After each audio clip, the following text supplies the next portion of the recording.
శుక్లాంబరధరం విష్ణుం శశివర్ణం చతుర్భుజం ప్రసన్నవదనం ధ్యాయేత్ సర్వవిఘ్నోపశాంతయే.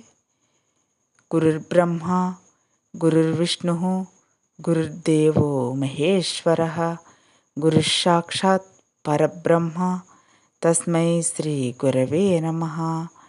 వ్యాసాయ విష్ణురూపాయ వ్యాసరూపాయ విష్ణవే నమో వై బ్రహ్మనిధయే వాసిష్ఠాయ నమో నమః. కూజాంతం రామ రామేతి మధురం మధురాక్షరం ఆరుష్య కవితాశాఖం వందే వాల్మీకి కోకిలం. ఆపదామపహత్తారం దాతారం సర్వసంపదాం లోకాభిరామం శ్రీరామం భూయో భూయో నమామ్యహం. గోష్పతీకృతవారసిం మసకీకృతరాక్షసం రామాయణ మహామాలరత్నం వందే అనిలాత్మజం. అంజనానందనం వీరం జానకీశోకనాశనం కపీశమక్షహంతరం వందే లంకాభయంకరం. ఉల్లంఘసింధో సలిలం సలీలం యశోకవహ్నిం జనకాత్మజాయాః ఆదాయ తేనైవ దదాహ లంకాం నమామి తం ప్రాంజలియాంజనేయం. ఆంజనేయమతిపాటలాననం కాంచనాద్రికమనీయ విగ్రహం పారిజాతతరుమూలవాసినం భావయామి పవమాననందనం. యత్ర యత్ర రఘునాథకీర్తనం తత్ర తత్ర కృతమస్తకాంజలిం బాష్పవారి పరిపూర్ణలోచనం మారుతిం నమత రాక్షసాంతకం మనోజవం మారుతతుల్యవేగం జితేంద్రియం బుద్ధిమతాం వరిష్టం వాతాత్మజం వానరాయుధముఖ్యం శ్రీరామదూతం శిరసా నమామి. శ్రీరామాయ నమః. శ్రీ వాల్మీకి సంపూర్ణ రామాయణం అరణ్యకాండము. రాముని ఆశ్రమమునకు శూర్పణఖ రాక. సీతారామలక్ష్మణులు స్నానము చేసి గోదావరి నుండి తమ ఆశ్రమమునకు వెళ్ళిరి. రాముడు లక్ష్మణుడితో పాటు ప్రాతకాల కృత్యములు నెరవేర్చి పర్ణశాలకు వచ్చెను. మరియు అతడు మహర్షులు గౌరవించుచుండగా సుఖముగా ఉండెను. పర్ణశాల యందు సీతతో కూడా కూర్చుని ఉన్న మహాబాహువు రాముడు చిత్రా నక్షత్రముతో కూడిన చంద్రుడిలా ప్రకాశించెను. సోదరుడైన లక్ష్మణునితో అనేక విధములుగా సంభాషించుచున్న రాముని వద్దకు అకస్మాత్తుగా ఒక రాక్షసి వచ్చెను. ఆమె రావణాసురుని చెల్లెలు శూర్పణఖ అను పేరు గలది. ఆ రాక్షసి ప్రకాశమానమగు ముఖము, తామర రేకుల వలె పొడవైన కన్నులు కలిగి దేవసమానుడుగా ఉన్నట్టియు, ఏనుగు వలె టీవీగా నడుచుచున్నట్టియు, జడల సమూహము దాల్చినట్టి మన్మథ సమానుడైన శ్రీరామును చూసి కామమోహిత అయ్యెను. మరియు జడలు ధరించి తాపస వేషముతో భార్యతో కూడి ధనుర్బాణము ధరించిన వాడవై రాక్షసులు సంచరించు ఈ ప్రదేశమున కెట్లు వచ్చితివి, ఎందుకు వచ్చితివి, యథార్థము చెప్పుమని ప్రశ్నించాను. రుజుబుద్ధితో రాముడు తన వృత్తాంతమునంతనూ చెప్పి, నీవెవరవు, ఎవరి దానవు, ఇచ్చటికేల వచ్చితివి అని ఆమెను ప్రశ్నించాను. ఆమెయు తన వృత్తాంతమును ఎల్లా చెప్పి, నిన్ను భర్తనుగా కోరి వచ్చితిననియు, మహాప్రభావురాలో ననియు, అందగత్తె కాని ఈమెను నీ సోదరిని నేను తినేదను. అటు పిమ్మట కొండల మీద వనములలో రమణీయ దృశ్యములు చూస్తూ కాముకుడవై నాతో దండకారణ్యమంతయో తిరుగుదువు అని పలుకగా రాముడు నవ్వి ఇట్లు పలికెను. రాముడు అంగీకరింపకుండుట. కామపాశముసే బంధింపబడిన శూర్పణఖతో ఇట్లనెను, నేను భార్య కలవాడను, భార్య నాకిష్టురాలు. నీ వంటి స్త్రీలకు సవతి ఉండుట దుఃఖకరము. నా ఈ తమ్ముడు సుందరుడు, భార్య లేనివాడు, లక్ష్మణుడు, నీ రూపమునకు తగిన భర్త. ఇతనిని సూర్యకాంతి మేరు పర్వతమునట్లు సేవింపుము అని రాముడు అనగా, కామమోహితయగు రాక్షసి రామును విడిచి లక్ష్మణునితో, నీకు నేను తగిన భార్యను, నాతో సుఖముగా దండకారణ్యమును సంచరింపగలవు అని పలికెను. లక్ష్మణుడు నవ్వి, దాసుడనైన నాకు భార్యవై దాసీవేళ కాగోరెదవు? మా అన్నకే నీవు చిన్న భార్య వగుము, ఈ ముసలి భార్యను విడిచి నిన్నే సేవింపగలడు అని పరిహాసమాడాను. ఆ మాట సత్యముగా తలసి పర్ణశాలలో సీతతో కూడా కూర్చుని ఉన్న రామునితో, రాక్షసి, నీవు చూచుచుండగానే ఈమెను తినివేసెదను, పిమ్మట నీతో సుఖముగా సంచరించెదను అని పలికి సీతవైపు కోపంతో వచ్చు రాక్షసిని చూసి రాముడు, సౌమిత్రి, క్రూరులతో పరిహాసము చేయరాదు, మదించిన ఈమెను విరూపను చేయుమనగా, కోపించి లక్ష్మణుడు కత్తి దూసి ముక్కు చెవులను ఛేదించెను. అంత పెద్దగా అరుచుచు శూర్పణఖ వచ్చిన దారినే పరుగెత్తెను. అంతటి జనస్థానములో రాక్షస సంగముతో చుట్టబడిన కరుని చేరి ఆకాశము నుండి పిడుగువలే నేలపై వ్రాలెను. అప్పుడు కరుణకు సీతాలక్ష్మణులతో కూడి రాముడు అరణ్యమునకు వచ్చుట, తనను నిరూపణ చేయుటయో శూర్పణఖ వివరించి చెప్పాను. కరుడు రాక్షసులను పంపుట. విరూపముతో రక్తము కారుచున్న సోదరిని చూసి కరుడు, నీవెవరిచే విరువుగా చేయబడితివి? ఎవడు తాచుపామును వేలితో బాధించుచున్నాడు? నాకిష్టముగాని పనిచేయవాడు మూడు లోకములందునూ లేడు. నాకు అపకారము చేసిన వానిని దేవగంధర్వ యక్ష రాక్షసులలోనే ఎవ్వడునూ కాపాడలేడు. ఇట్టి సోదరుని మాటలు విని శూర్పణఖ, వారు దశరథుని పుత్రులు, సుందరాకారులు, వారి పేరులు రామలక్ష్మణులు, వారి నడుమ అందగత్తియు సర్వాభరణభూషితయు అగు ఒక యువతి గలదు. ఆ స్త్రీ కారణముగా వారిరువురు నన్నిట్లు అనాథనుగా దిక్కులేని దానివలే పరాభవించిరి. యోగ్యమగు నడువడి లేని ఆమె యొక్క సచ్చిన ఇద్దరి యొక్కయు రక్తమును యుద్ధమునందు నేను త్రాగగోరుచున్నాను. ఇది నా మొదటి కోరిక అని పలుకగా, కోపించిన వాడై కరుడు యమునితో సమానులగు 14 రాక్షసులను ఆజ్ఞాపించెను. నారవస్త్రములను జడలను ధరించినట్టు స్త్రీతో ఘోరమగు దండకారణ్యము ప్రవేశించిన ఇరువురను చంపిరండు. ఈ నా సోదరి వారి రక్తమును త్రాగగలదు. ఇట్లా ఆజ్ఞాపింపబడి ఆ 14 మంది రాక్షసులు శూర్పణఖను వెంటనెడుకుని అచటకు వెళ్ళిరి. రాముడా రాక్షసులను చంపుట. అంతట ఘోరాకారము గల శూర్పణఖ శ్రీరాముని ఆశ్రమమునకు వచ్చి రాక్షసులకు రామలక్ష్మణులను సీతను చూపించెను. రాక్షసులు పర్ణశాలలో సీతతో కూడా కూర్చుని లక్ష్మణుడిచే సేవింపబడుచున్న రాముని చూసిరి.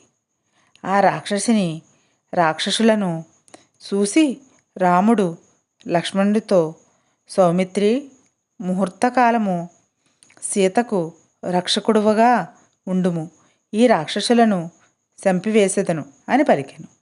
లక్ష్మణుడు అట్లే అని రాముని మాట శిరసా వహించెను. రాముడు కూడా బంగారముచే అలంకృతమైన మహాధనుస్సును ఎక్కుపెట్టి రాక్షసులతో ఇట్లనెను, ఋషుల ఆజ్ఞసే పాపాత్ములైన మిమ్ము సంపుటకు ఇక్కడకు వచ్చితిమి, వెనుతిరగవద్దు అని పలికెను.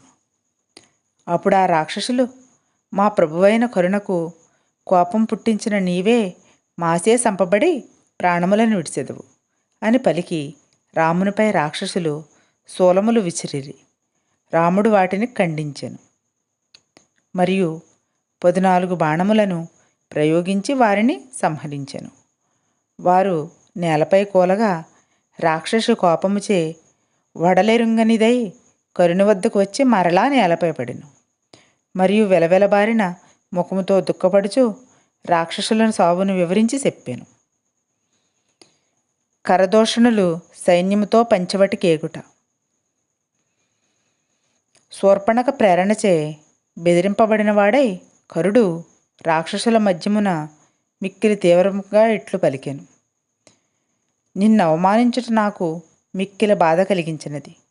మనుష్యుడు క్షీణజీవితుడు అగు రాముని నేను లెక్క చేయను. తన దుశ్చేష్టలసే నేడు మరణించును. దుఃఖింపకము, భయమిడుము. రాముని అతని తమ్ముని యముని గృహమునకు పంపుదును. రాముని వేడి రక్తమును త్రాగగలవు అని రాక్షసి సోదరుని మాటలు విని అతనిని ప్రశంసించాను. అంతటా కరుడు సేనాపతియగు దూషణునితో తన కనుకూలు రగునట్టియు యుద్ధమున వెన్నుసోపని 14,000 రాక్షసులను యుద్ధమునకు సన్నద్ధుల వనరింపుము. మరియు నాకు రథమును ధనుర్బాణములను ఖడ్గములను సిద్ధము చేయుము అని చెప్పుచుండగాని దూషణుడు సూర్యవర్చస్సు గల శ్రేష్టములైన గుర్రములతో కూడిన రథము సిద్ధమై ఉన్నదని చెప్పగా ఆ రథమును రోషముతో అధిష్ఠించెను. 14,000 రాక్షసులు యుద్ధమునకు బయలుదేరి వారు పెరిగెత్తుట చూసి కరుణ అనుమతితో సారథి రథమును పరిగెత్తించెను. కరుడు మేఘం వలె గర్జించుచు శత్రు సంహారమునకు త్వరగా ప్రయాణించెను. నక్క కూతలు మొదలగనేక అపశకునములు కనవచ్చెను. ఘోరముగా మృగములు పక్షులు కరుణకెదురుగా ధ్వని చేసినవి. కరుణకు ఎడంభుజము అదిరేను. అతని నుదుటి మీద బాధ ఏర్పడెను. కానీ అజ్ఞానముసే వెనుదిరగలేదు. మరియు రాక్షసుల అందరూ చూచుచూ నవ్వి, నేను వీటిని లెక్క చేయను. నక్షత్రములను కూడా నా బాణములతో క్రింద రాల్చగలను. బలవంతుడైన రాముని వాని తమ్ముని బాణములతో సంహరింపక వెనుదిరిగినది 0 అనియు నా సోదరి ఆ సోదరిరువురి రక్తమును త్రాగి తన కోరికను తీర్చుకొనగలదు. నాకెప్పుడునూ యుద్ధమందు అపజయము సంభవింపలేదు అని పలికెను. రాక్షస సైన్యము వాని గర్జనలు విని మిక్కిలి సంతసించెను. ఋషులు దేవగంధర్వ సిద్ధసారుణులు గుమిగూడి గోవులకు బ్రాహ్మణులకు శుభమొగ్గాక, శ్రీరాముడు యుద్ధమందు రాక్షసులను జయించుగాక అనుచు దేవతలు విమానాలలో కూర్చుని రాక్షస సైన్యమును చూస్తుండిరి. అంతటా కరుడు సైన్యము నుండి వేగముగా ముందుకు వచ్చాను. అతని ప్రక్కల 12 మహారాక్షసులు బయలుదేరిరి. 4 దూషణుడి వెంట వెళ్ళిరి. రాక్షస వీరుల సైన్యము రామలక్ష్మణులను గ్రహ సమూహము సూర్యచంద్రులను వలె చుట్టుముట్టెను. శ్రీరాముడు రాక్షసులను సంహరించుట.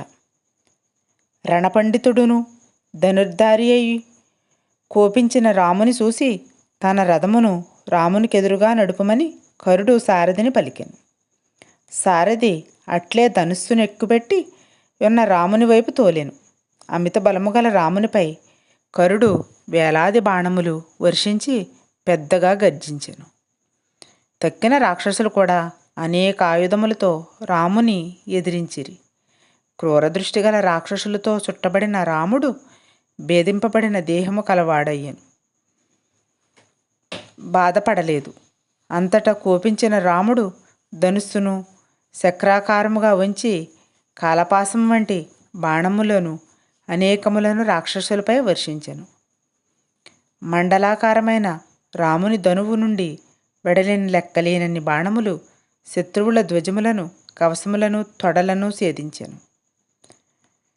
రాముడు యుద్ధమందు 100 కొలది 1000 కొలదియు గుర్రములను ఏనుగులను సారథులతో కూడి రథములను ధ్వంసమనర్చెను. పదాతి సైన్యమును యమలోకమునకు పంపెను. రాక్షసులు చాలామంది చనిపోగా మిగిలిన వారు కరుని శరణుజొచ్చిరి. దూషణుడు వారిని ఓదార్చి రామునితో యుద్ధమునకు సిద్ధపడెను.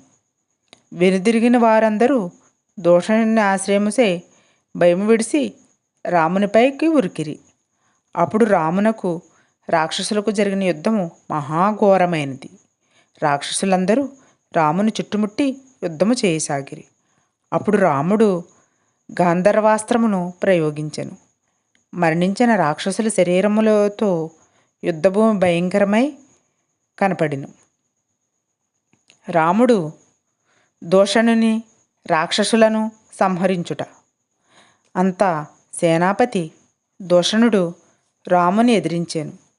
రాముడు వాని గుర్రములను సారథిని చంపి 3 బాణములను అతని రొమ్మున గుచ్చుకొనినట్లు ప్రయోగించాను.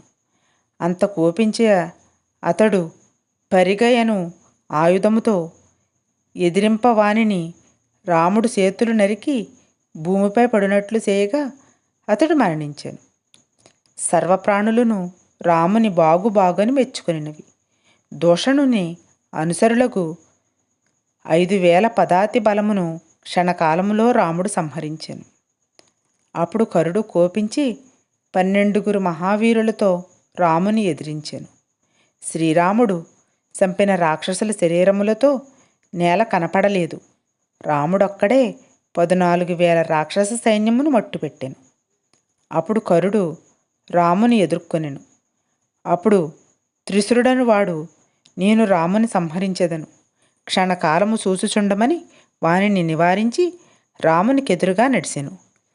రాముడు త్రిశరస్సుని చూసి ధనుష్టంకారం చేసి యుద్ధ సన్నుద్ధుడై నిలిచెను.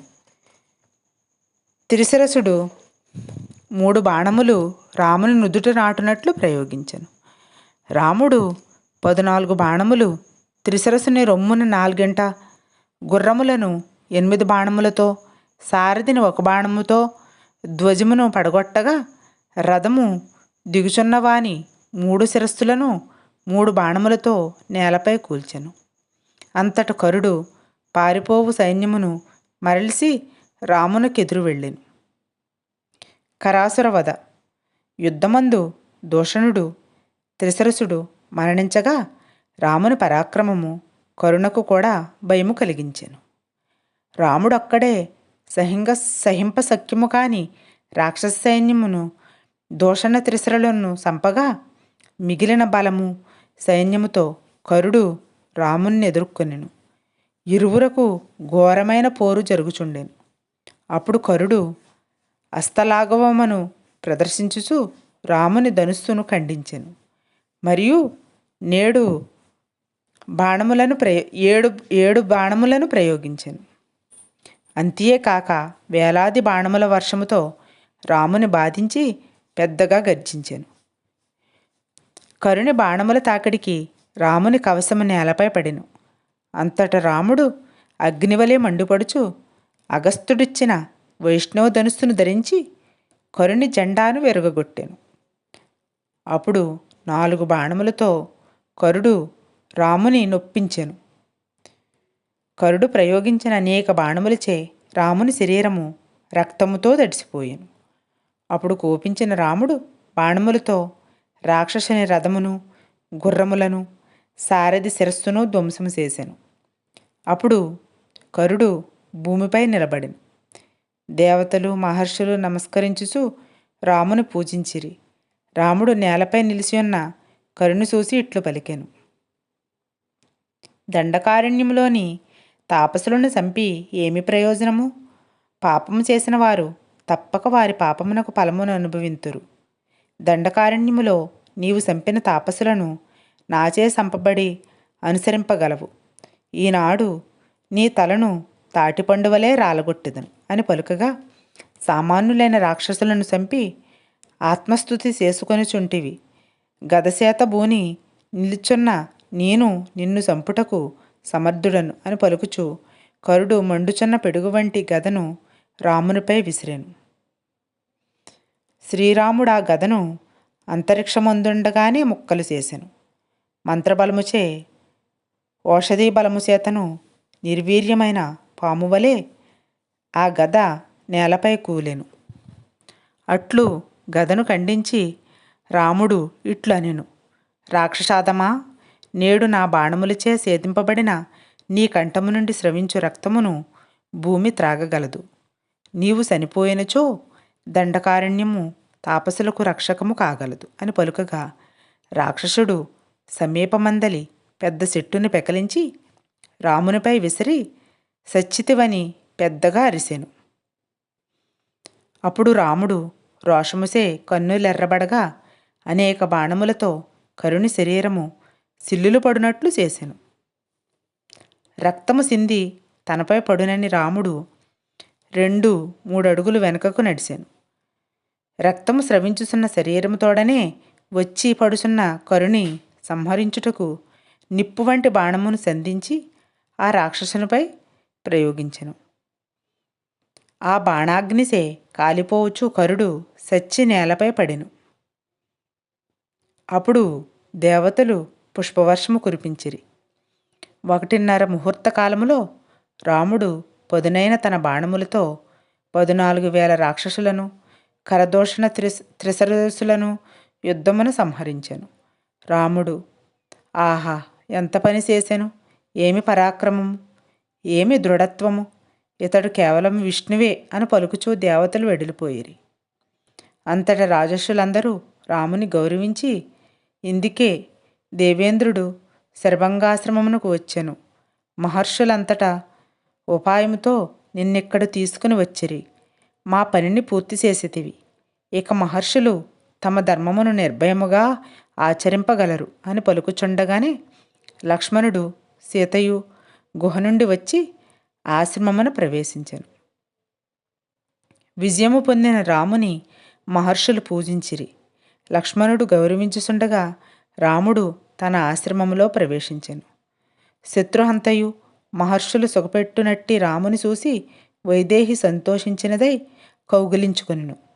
సంతోషించి మునులు గౌరవించుచుండగా సంతోషముతో జానకి తన భర్తను కౌగిలించుకొని మిక్కిలి సంతసించెను. రావణుడు సీతాపహరణమునకు వెళ్ళుట. అకంపనుడకు రాక్షసుడు జనస్థాము నుండి త్వరగా లంకకు వెళ్ళి రావణునితో, రాజా, జనస్థానమందున్న రాక్షసులు చాలామంది మరణించిరి. కరుడు కూడా మరణించెను. ఎట్లో నేను రాగలిగితేనని చెప్పగా దశకంఠుడు కోపముతో, ఎవడు జనస్థానములోని రాక్షసులను చంపినవాడు నాకు అపకారము చేసి ఇంద్రుడైనను సుఖపడలేడు. నేను యముడకు యముడను, సూర్యుని అగ్ని కూడా కాల్చివేయగలను, సూర్యుని అగ్నిని కూడా కాల్చివేయగలను అని పలుకగా, దశరథుని పుత్రుడు యువకుడు సింహశరీరమునగు రాముడు చాటిలేని బలపరక్రమము కలవాడు. అతడే జనస్థానమందలి కరదూషణలను చంపినవాడు అని పలుకగా, రావణుడు నిట్టూర్పు విడిచి సమస్త దేవతలు దేవేంద్రుడు పంపగా ఆ రాముడు జనస్థానముకు వచ్చెనా అని ప్రశ్నింపగా, నకంపనుడు మహాత్ముడగు రాముని పరాక్రమమును బలమును వర్ణించి చెప్పి, అతనికి చంద్రుని వంటి ముఖము గల తమ్ముడు కూడా కలడు. వాయువుకి అగ్ని తోడైనట్లు అతడు జనస్థానమును నాశనమనర్చెను. రాముడు ప్రయోగించిన బాణములు సింహములై రాక్షసులను తినివేశెను. ప్రతి రాక్షసుడు తన ఎదుట రాముడే ఉన్నట్లు చూడదొడిగాను అని చెప్పగా, లక్ష్మణుడితో కూడిన రాముని సంపుటకు నేను జనస్థానమునకు వెళ్ళదనని రావణుడు పలికెను. అప్పుడు కంపనుడు, రాముడు కోపించినచో ఎవ్వనికిని జయింప శక్యము కాని వాడు అతడు బాణములతో నదీ వేగమును ఆపగలడు. తారాగ్రహ నక్షత్రములతో కూడిన ఆకాశమును కూడా కూల్చివేయగలడు. దశగ్రీవ, యుద్ధములో నీవతని జయింపలేవు. అతనిని సంపుటకొక ఉపాయము చెప్పెదను. అది ఏమి అనగా, అతని భార్య సీత నడి యవ్వనమందున్నది. ఆమెకే స్త్రీ కూడా సౌందర్యమునకు సాటిరాదు. ఆమెను నీవు అపహరించుము. సీత లేనిచో అతడు జీవించలేడు అని పలుకగా రావణునికి ఆ మాట నచ్చినది. అప్పుడు అతను ఇట్లనెను, రేపు నేనొకడినే సారథితో వెళ్ళి ఆమెను ఈ పట్టణమునకు తీసుకువచ్చేదను అని పలికి రావణుడు రథముపై బయలుదేరి మధ్యలో మారీసును కలుసుకొనెను. మారీసుడు రావణుని గౌరవించి ఆతిథ్యమిచ్చెను. పిమ్మట క్షేమమడుగగా రాముడు జనస్థానమునంతను నాశనము చేసెనని చెప్పాను. అతని భార్యను అపహరించుచున్న నాకు సహాయము చేయమని మారీసుని అర్థించెను. మారీసుడు సీతను అపహరించుమని నీకెవడు చెప్పెను? రాక్షస లోకమంతయు నశించుటకు అది ఉపాయము. లంకేశ్వర, రాక్షసేంద్ర, నీవు నీ భార్యలతో సుఖించుము. రాముడు అరణ్యములో విహరించుగాక, తన భార్యతో అతడు సుఖముగా ఉండుగాక అని మారీసుడు పలుకగా లంకకు మరలి రావణుడు తన ఇంటికేగెను. శూర్పణఖ లంకకు వెళ్ళి రావణుని రెచ్చగొట్టుట. శూర్పణఖ ఖరదూషణ త్రిశిరస్సులు మరణించుట చూసి రాముని పరాక్రమమునకు భయపడి లంకకు వెళ్ళి మంత్రుల మధ్య కూర్చుని ఉన్న తేజస్శాలియగు రావణుని చూశాను. అతడు సూర్యుని వంటి కాంతి గల దివ్యమైన బంగారు ఆసనంపై బంగారు అరుగు మీద కూర్చుని ఉన్నాడు. మండుచున్న అగ్నివలే తేజస్శాలి అయి ఉన్నాడు. దేవతలకు, గంధర్వులకు, భూతములకు, మహాత్ములైన ఋషులకు కూడా యుద్ధములో జయింప శక్యము కానివాడు. నోరు తెరిసిన యముని వలె భయంకరుడు. దేవదాన యుద్ధములో వజ్రాయుధము చేతను, పిడుగుల చేతను కాయలు కాసిన శరీరము కలవాడు. ఐరావతము యొక్క దంతములతో పొడవబడి కాయలు కాసిన వక్షస్థలము కలవాడు. 20 భుజములు 10 తలలు కలవాడు. చూడదగిన అలంకారములు ధరించినవాడు. విశాలమైన వక్షస్థలము కలవాడు. వీరుడు రాజలక్షణములలో కూడినవాడు. వైడూర్యమణి వంటి కాంతి కలవాడు. మేలిమ బంగారు భూషణములు ధరించినవాడు. మంచి బాహువులు కలవాడు. తెల్లని దంతములు కలవాడు. పెద్ద నోరు కలవారు. పర్వతమంత శరీరము కలవాడు. గొప్ప గొప్ప యుద్ధములలో విష్ణు చక్రము యొక్క ఇతర ఆయుధముల యొక్కయు దెబ్బలచే కాయలుగాసిన వక్షస్థలము కలవాడు. దేవతల యొక్క సమస్తాస్త్రముల చేతను దెబ్బలు తిన్న శరీరము కలవాడు. కలత చెందని సముద్రములను కూడా కలత చెందించువాడు. శీఘ్రముగా పనిచేయువాడు. పర్వత శిఖరములను విసిరివేయువాడు. దేవతలను మిక్కిలి మర్దించినవాడు. ధర్మములను నాశనము చేసినవాడు. పరస్త్రీలను కామించినవాడు. సమస్త దివ్యాస్త్రములను ప్రయోగింపగలవాడు. యజ్ఞములకు విఘ్నములు కలుగజేయువాడు. భోగవతీ నగరమునకు వెళ్ళి వాసుకుని ఓడించి తక్షకుని ప్రియభార్యను అపహరించినవాడు. కైలాస పర్వతమునకు వెళ్ళి కుబేరుని జయించి ఇచ్ఛానుసారముగా ప్రయాణించు పుష్పక విమానమును అపహరించినవాడు. దివ్యమైన క్షేత్రరథమును, కుబేరుని ఉద్యానవనమును, దేవతల నందనవనమును నాశనమొనర్చినవాడు. పరాక్రమశాలి, పర్వత శిఖరమంతటి ఆకారము కలిగి ఉదయించుచున్న చంద్రుని, సూర్యుని కూడా తన బాహువులతో అడ్డగించినవాడు. మహారణ్యములో 10,000 సంవత్సరములు తపస్సు చేసి ధీరుడై బ్రహ్మదేవునకు శిరస్సులను ఉపహారము చేసినవాడు. మనుష్యుని వలన తప్ప తక్కిన దేవదానవ గంధర్వపి సూరగ పక్షుల నుండి అభయమును పొందినవాడు. యజ్ఞములలో బ్రాహ్మణులచే మంత్రములతో స్తోత్రము చేయబడినవాడు. మహాబలశాలి, అవిర్దానములందు సోమమును నాశనమనర్చినవాడు. యజ్ఞములను పాడు చేసినవాడు. బ్రాహ్మణులను చంపినవాడు. దుష్టుడు, క్రూరుడు, కఠినుడు, దయలేనివాడు. ప్రజలకు కీడు కలిగించుట అందాసక్తి కలవాడు. సమస్త ప్రాణులను దుఃఖపెట్టువాడు. సమస్త లోకములకు భయము కలిగించువాడు, దివ్యాస్త్రములు ఆభరణములుగా కలవాడు, దివ్యమైన పూలదండలతో శోభిస్తున్నవాడు, ఆసనముపై సుఖముగా కూర్చున్నవాడు, పులస్త వంశము ఆనందింపచేయుచున్న వాడు, శత్రువులను నశింపచేయువాడు. కోపముతో అట్టి రావణుడు ఇట్లు పలికెను: నీవు ఇష్టము వచ్చిన భోగాలన్నింటినీ అనుభవిస్తూ మిక్కిలి మదించి ఉన్నావు. ఘోరమైన భయము సంభవించినా నీవు దానిని తెలుసుకొనటలేదు అని శూర్పణఖ పలికెను. లౌకిక భోగాలలో మునిగి తేలుతూ స్వేచ్ఛగా ప్రవర్తించునట్టి లోబి అయిన రాజును ప్రజలు శ్మశానమందలి అగ్నిల వలె గౌరవించరు. స్వయముగా తగిన సమయమందు పనులను నిర్వర్తించని రాజు రాజ్యముతో సహా వినాశం పొందుతాడు. తగని నడువడి కలిగి చూడసఖ్యము కానివాడై స్వాధీనంలో లేని రాజును ప్రజలు ఏనుగులు నది అందలి బురదను వలె దూరంగా విడిచిపెడతారు. స్వాధీనము కాని దేశమును రక్షించని రాజులు సముద్రములో పర్వతాల వలె అభివృద్ధితో ప్రకాశింపరు. నీవు ధీరులైన దేవగంధర్వ దానవులతో విరోధించి చెడు నడవడి గలవాడవు, సఫలసిత్తుడవు. ఇట్టివాడవు రాజువు ఎట్లగుదువు? గూఢచారులు, ధనాగారము, నీతి స్వాధీనమై ఉండని రాజులు పామరజనులతో సమానులు. దూరమందలి విషయములను కూడా సారుల ద్వారా గ్రహించు రాజులు దీర్ఘదృష్టి కలవారు.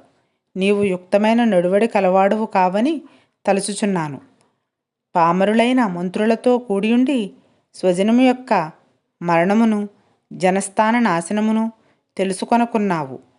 భయంకరమైన పరాక్రమం గల 14,000 రాక్షసులను, కరదూషణులను రాముడొక్కడే చంపివేశాడు. ఋషులకు అభయమిచ్చాడు, దండకారణ్యమునకు క్షేమము కల్పించాడు. రాముడొక్కడే జనస్థానమును ధ్వంసం చేశాడు. ఓరి రాక్షస, నీవు లుబ్ధుడవు, జాగృతగా లేనివాడవు, పరాధీనుడవు. నీ దేశములో ఏర్పడిన భయమును కూడా నీవు తెలుసుకొనలేకపోతున్నావు. తీక్ష్ణ స్వభావం కలిగి స్వల్పముగా దానము చేయునట్టి అజాగరూకతో గర్వించి శరుడైన రాజుకు కష్ట సమయమున సమస్త ప్రాణులు సహకరించవు. క్రోధ స్వభావం కల రాజును కష్ట సమయమున తనవాడే సంపుతాడు. చేయవలసిన పనులను చేయక భయపడువాడు రాజ్యభ్రష్టుడై దీనుడై గడ్డిపోసతో సమానుడగును. ఎండుకర్రలతో, రాళ్లతో, దుమ్ముతో పని జరుగును, కానీ స్థానభ్రష్టులైన రాజులతో ఏ పని జరగదు.